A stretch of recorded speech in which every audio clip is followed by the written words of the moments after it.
I'm feeling anxious, I'm feeling excited, I'm feeling excited to reveal this story, but I'm also feeling really excited to reveal the power and the talent of Gugu Mbatha-Raw, who plays the title role in this story. She's absolutely incredible, and so it's a little bit of nerves. It's letting the baby walk out by itself onto that big stage to all the audiences, and yeah. My producer, Damien Jones, had been trying to get a story told about this portrait for quite a few years, and the project had stalled. He hadn't been able to get it off the ground. He came to me with this postcard of this wonderful mixed race woman, absolutely beautiful, in silks, looking like every bit the British aristocrat, but with brown skin, standing next to her white counterpart, who was her cousin Elizabeth, who was brought up as her sister in one of our iconic British homes or estates called Kenwood House. I couldn't believe this. It was incredible. It was sitting there on my lap, this postcard, and I was like, who is this woman? Why is she standing as an equal next to this white girl? She's not a little servant in the painting or a slave. Why is she so beautiful? Who commissioned this painting? What is the story?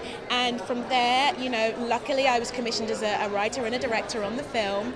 And after many years, several drafts of writing the script, we were able to get the film financed. We got it to a quality where people were happy to put their money into the film and get the film made.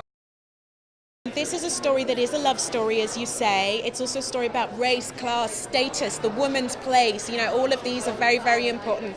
It's also a really important father-daughter story. I lost my father while we were making the film. He died, and 8 hours later I was shooting the finale scenes of the film.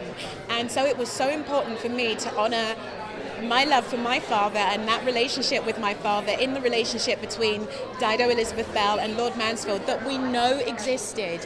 He left her money in his will, he adored her.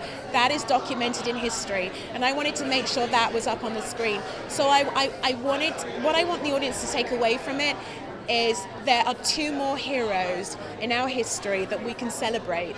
Dido Elizabeth Belle and the great Lord Mansfield, who was our highest judge in the land at the time, the Lord Chief Justice, who was the man who commissioned this portrait, but took a seminal step towards the abolition of slavery in the UK using a court judgment that he presided over, which is also profiled in the film. I want audiences to know we have two more historic heroes here.